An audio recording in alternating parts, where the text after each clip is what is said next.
Hello, hello, hello out there.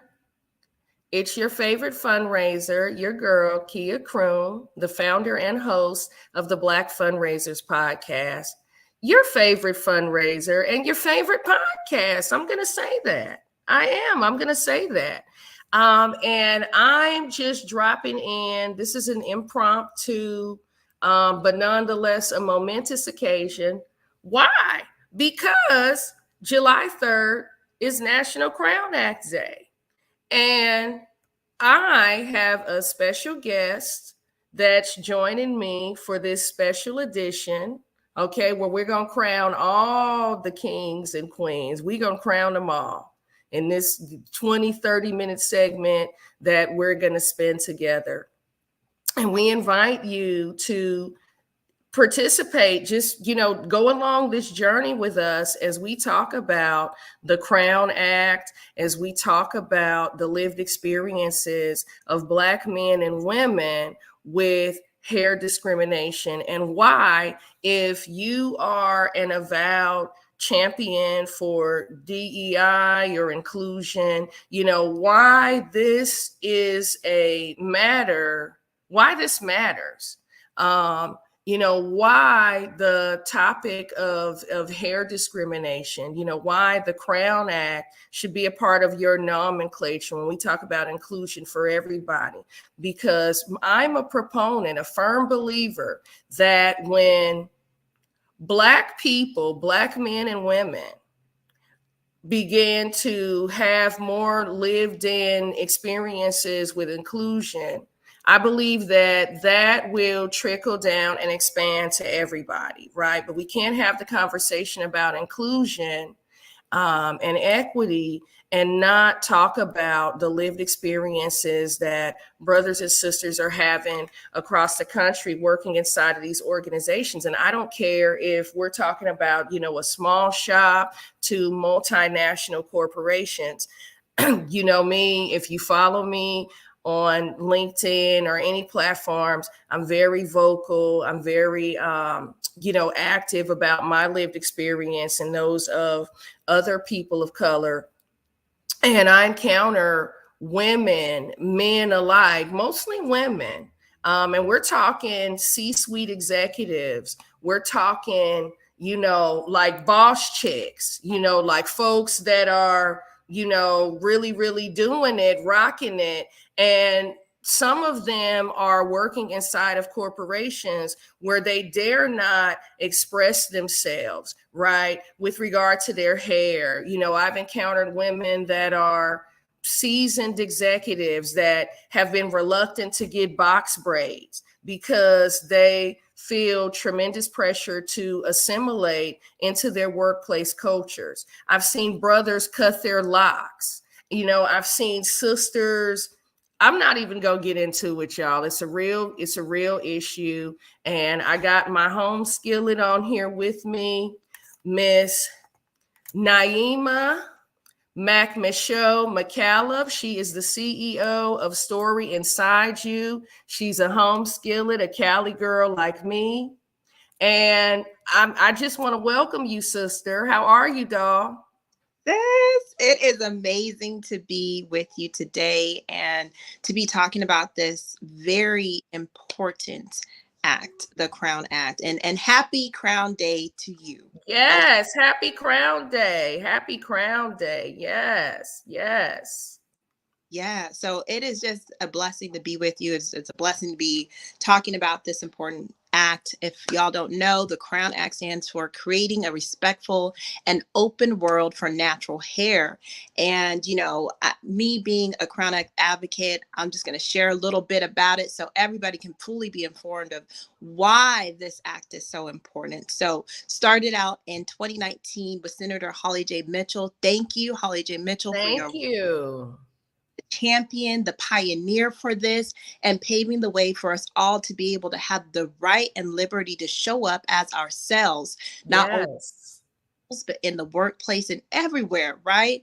And so what people don't know is that prior to the Crown Act, the only statutory protection that we have as African Americans, the hairstyle was the afro. So that meant that me doing this, right? Us wearing our twists, our locks, box braids, etc., cornrows, we don't have no protection over.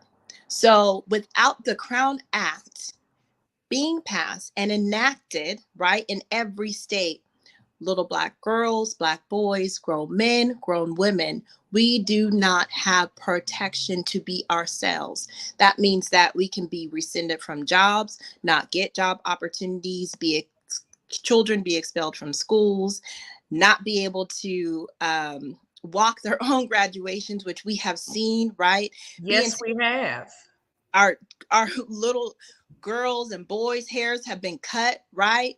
Been told we can't wear our hair that way, all the things, which is not acceptable. In my opinion, it is not acceptable. So, if you are that person that says that I'm about inclusion, then you need to be about the Crown Act, because that's Be what about it. the ability for us to create an inclusive world for all.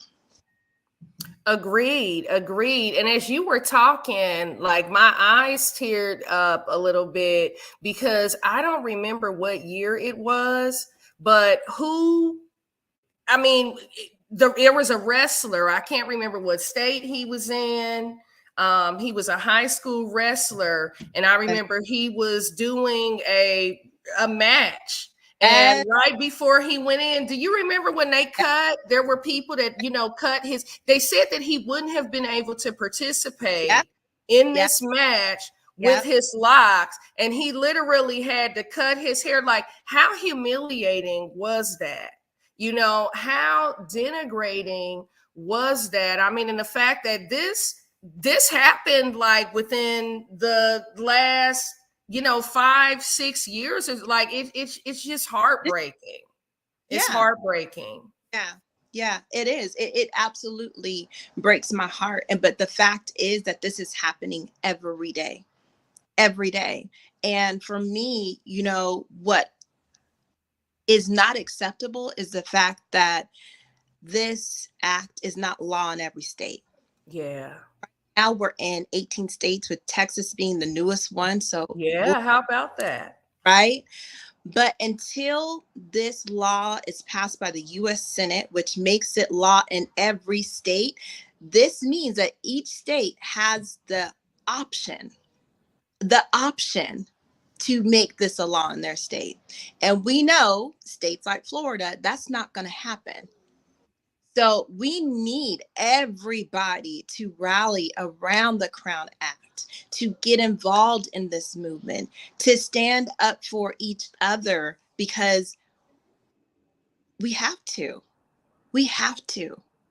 And this change isn't going to happen until we all stand together.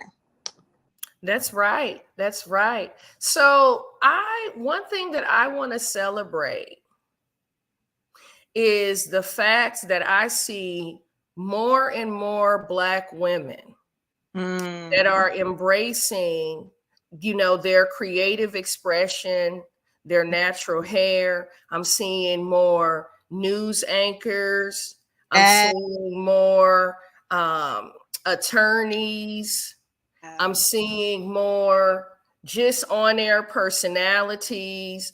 And while we're seeing that, we don't know what's going on behind the scenes, but I'm hoping that these sisters are experiencing inclusion, because it's one thing when you wear, like, I mean, that is a beautiful hairstyle you're rocking. Like, I see the crown.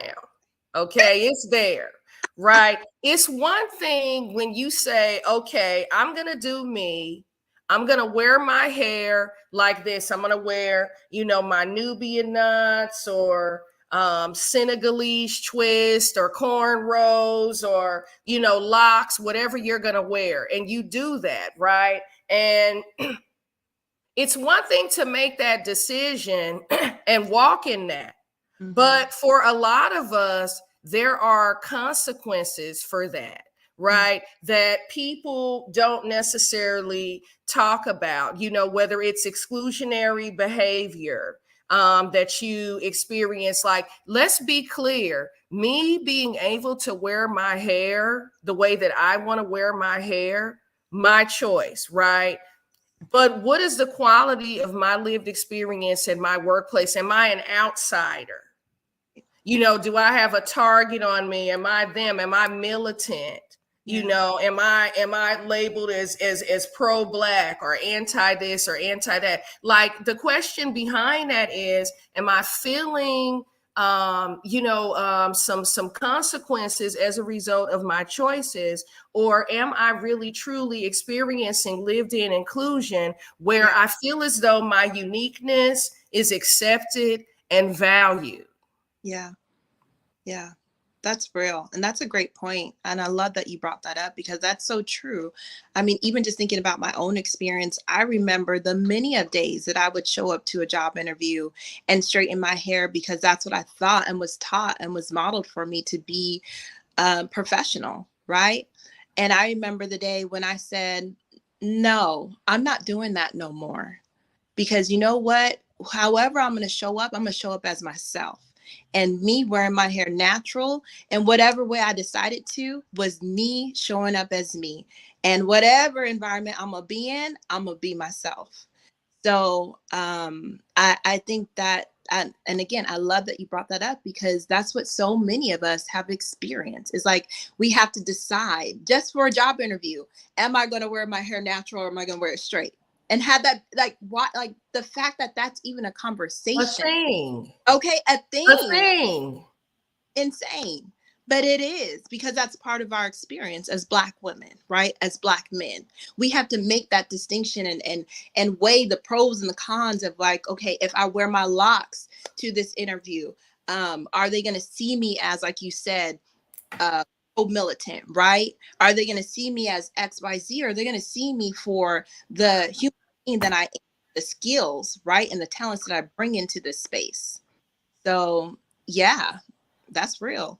No, And it's a real thing.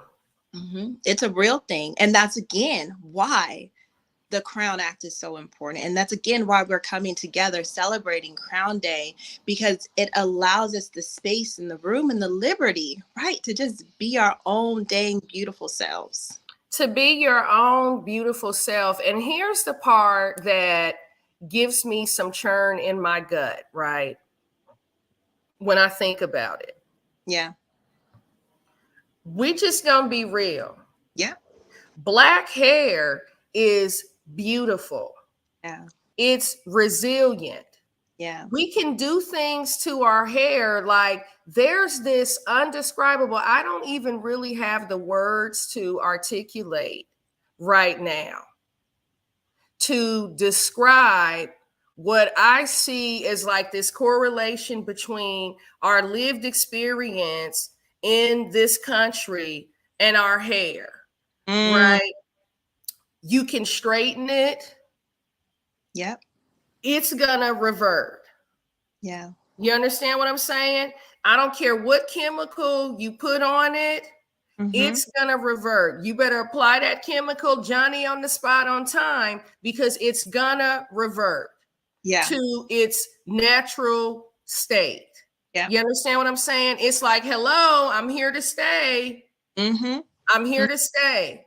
You know, Mm-hmm. you're going to have to slap some of that relaxer in next month, because guess what? I'm coming back and I'm here to stay. And it's something about being told, Mm-hmm. well, not even being told, the law of the land being such that I am made to feel as though I can't be Mm, who I am, myself. I can't express myself. Like, it's something really, really just unsettling about that. You mm, know, to me, it's no different than expecting a person that has an accent. You know, mhm, like this is who I am. This isn't just something that I do, or like, this is who I am. And by forcing me to assimilate and adopt, let's just call it what it is. It's white supremacist professional standards, yeah. right? Yes. That govern workplaces across this country that, you mentioned a moment ago, you straightened your hair because you wanted to look professional. It's like, who decided that black hair wasn't professional any doggone way, that it needed to be tamed and that it was unkempt and that it was this and it was that, right? Yep. It's something that's just so dehumanizing about, how we as people, men and women alike, have been made to feel, about our hair. And we're not even going to get into or try to unpack the love-hate relationship that black men and black women, particularly black women, have with their hair. We don't even have the time to unpack that, right? That conversation. But what I am encouraged by is seeing more and more sisters like, listen, I'm gonna be me, including me. Okay. Including me. I'm gonna tell you, about 5 years ago, I went bald. Yeah. Right, was rocking a buzz cut, a platinum blonde buzz cut. And I remember I was at a juncture in my professional, experience in my career where I'm like, okay, I think I want to promote. I might want to get a job as like a chief development officer or a VP of development, etc. And at one point, what did I do? I made that journey to the local beauty supply. What did I do? You colored your hair. No, I bought me a wig. Ooh, yeah. I bought me a wig. She was a what do we call it? A bob with some bangs. And as I was interviewing, I was putting on this wig, this bob and these bangs. And, I'm real public about, how I was socialized as a fundraiser to dress the part and wearing these Brooks Brothers suits and these St. John suits and these pennants and all of this stuff like a middle-aged white woman, you know what I'm saying? When that is clearly not me, right? But I had been told by middle-aged white women in my network, that this was the gold standard in terms of, like career apparel, dress, what have you. So here I am as this black woman fundraiser who has lived experience with every inequity you can imagine at the intersection of my race, at the intersection of my gender. Yeah. And the packaging that I come in, right? Just follow me for a second, is such that here I am with all of this incredible lived experience with inequity. And I'm working in a sector where we're fighting structural inequity, but I'm believing like I'm drinking the Kool-Aid and feeling as though I need to repackage myself in order to effectively tell my story and the stories of other Black people and people of color. And when I think about it, it makes me a little emotional because it is absolutely absurd that I participated in that, right? Didn't know better, but it's absolutely absurd that I participated in that, right? Because you can't get the Kia Kroom that you all know, who has survived and defeated generational poverty. Education and equity, have been blessed to get, educated at some of the finest institutions in the country, right? You can't have that lived experience, you know what I'm saying? Repurposed and repackaged as a middle-aged white woman. No. Like that is not me. It's not authentic. But here I was living this because why? I felt as though that was what I needed to do in order to gain acceptance. I was constantly trying to assimilate and in an effort to be accepted. And I know that there's someone on the other side of this podcast that's living that. And I just want to ask you, sister, brother, how long are you going to do that? That's right. I'm not criticizing you because look, I did it. Yeah. And it wasn't until I really accepted who I am That part. and the packaging that I come in and the scars and the this and the that, and decided I wasn't going to be ashamed. I'm going to show up and unapologetically as myself, that I began to experience breakthroughs and really find my tribe, like beautiful sisters like you. Yeah. Yeah. Yeah. I just had to share that.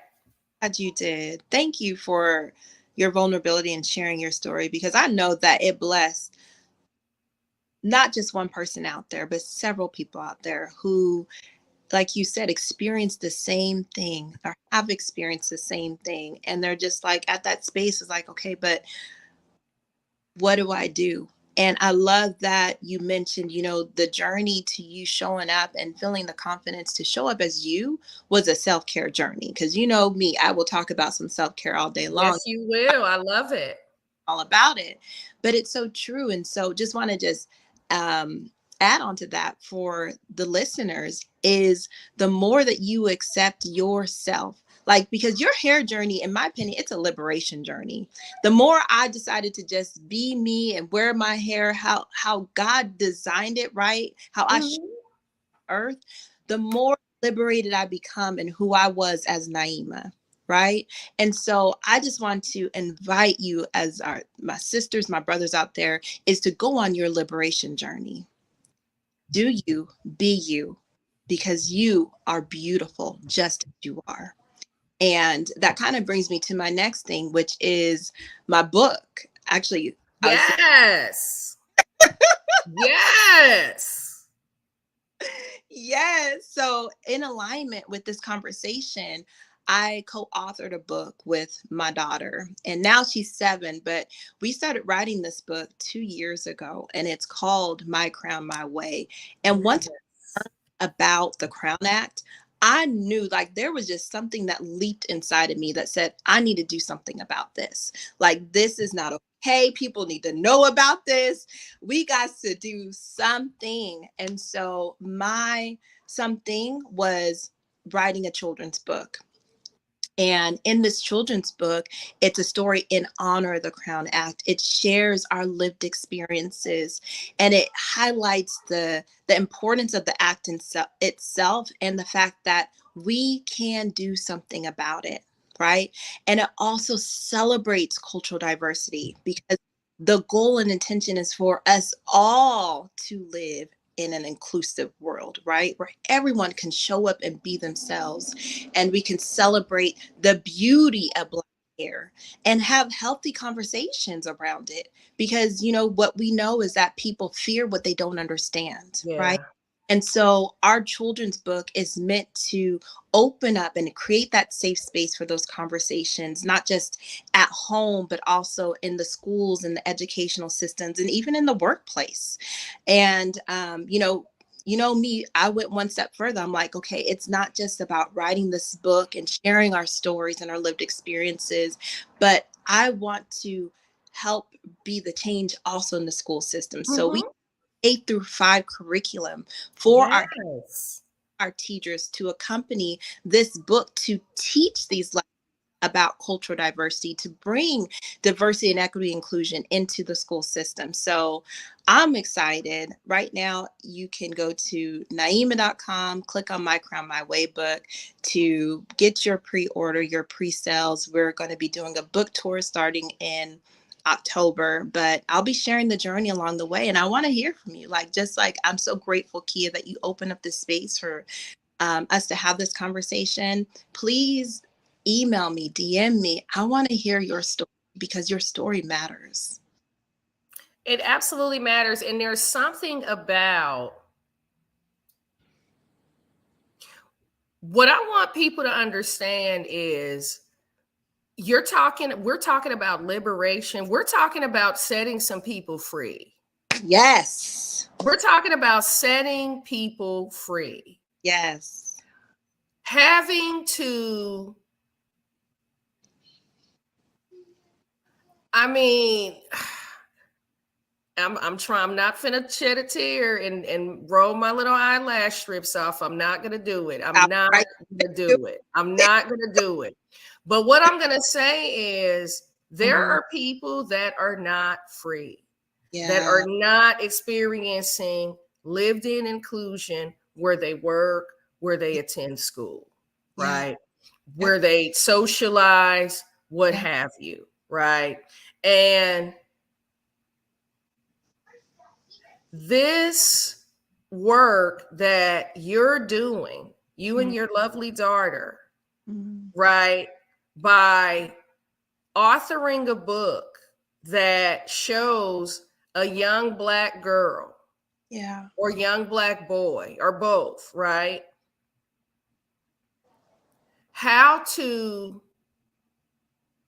honor themselves and Yeah. their authenticity and affirming them, is so powerful when we talk about like culturally responsive books. And I'm loving that I'm seeing the dolls. I'm seeing more dolls, with diverse hairstyles. And I'm seeing more because when I was a little girl living in East Oakland, you either had a Black doll or you had a white doll. That's it. In my family, they weren't on board with, the white dog. Like they were very, very deliberate Yeah. about providing us with little Black dolls, and I remember being a little girl and combing their hair and styling their hair. And like, this is a love story to me. This is a love letter. Like when I think about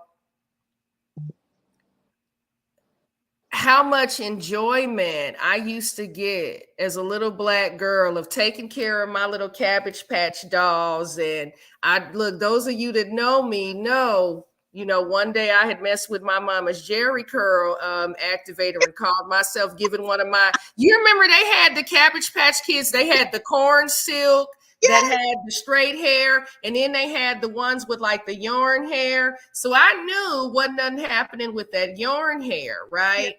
Yes. But I got that corn silk Cabbage Patch and called myself giving her a Jerry curl. Girl got beat within.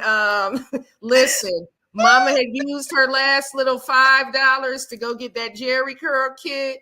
Girl, you talking about got a whooping of a lifetime. Look, I didn't mess with no more Jerry curl.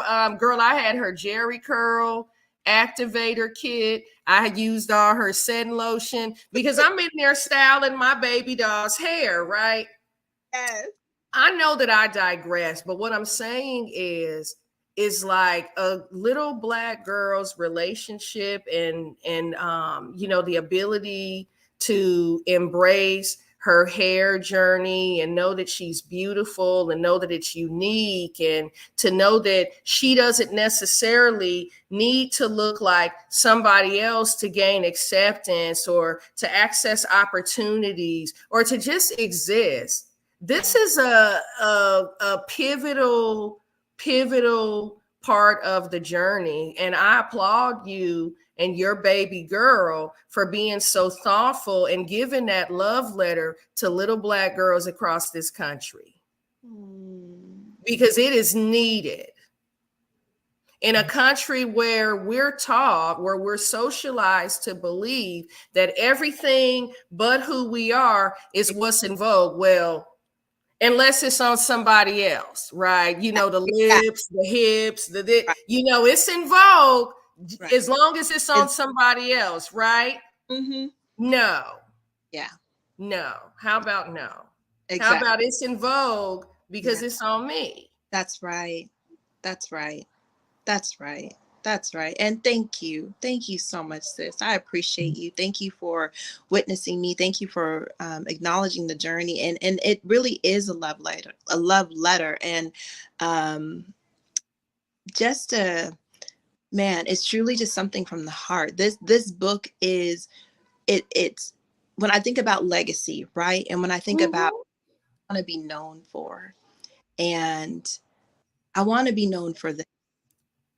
I want to be known for this act of love. I want to be known for this beautiful journey that, I get to take my daughter on, and my son is also highlighted in the book. And Mhm. so, and to be able to help ignite the liberation journey of women and men and young boys and girls, so they can know that they are beautiful just as they are. That's everything to me. And we even have a manifesto in the book. It's called My Crown My Way Manifesto, and where it's Mm. every day my children do affirmations along with myself. And so I just want to share this affirmation, the My Yeah. Way Manifesto, which is, I am kind, I am courageous. My hair is beautiful, natural, and free. I love myself. I love others. And I am so glad to be me. I love this. This is beautiful. Well, I am so delighted that you took the time to come on here with me and celebrate. Not only are we educating, I want to be really clear, we're celebrating. Man. We're rocking our crowns. I think the hashtag right now in commemoration of National Crown Act Day is Crown Proud. We are Crown Proud. We Yeah. are we are walking in our authenticity. We are walking in our light, Yeah. and we're going to continue to elevate the voices, the lived experiences of men and women in these spaces. We're going to keep talking about this until everybody is free, because again, you cannot be a champion of inclusion, a champion of equity, and just, look at this as though this is just completely aloof of you. Yeah. This is a pertinent message for you too. All of our allies that are in the space. I encourage you and challenge you to elevate your voice today, and not just today, right? Every day, Yeah. to create space to liberate somebody, Yeah. to create safe spaces and inclusive and equitable spaces where people experience inclusion and belonging, That's right? Where their uniqueness is not just celebrated and acknowledged, but valued, yeah. because you cannot get a Kia Kroon or a Naheema McMashow McCallop, right? And all that we have to bring to our work and all that we've experienced in our life's journey, but repackage it, right? No, this is the package it comes in. Right. Original. One and Original, unadulterated, right. Unapologetic. and unapologetic. So thank you, sis. Tell the folks out here where to find you. Yes, sis. Thank you. Thank you. This is just everything. Thank you. So you can find me at naheemah.com, naheemah.com. You can also find more information if you're interested in writing a book, publishing a book, at Story Inside You. And you can find me on Instagram, LinkedIn, and Facebook, also at Naheemah McCallop. So thank you again. Again, send me a DM, send me a note. I love to connect with you and help you along your journey. All right. And until next time, good people, stay tuned, stay down, and keep your head up. See you soon.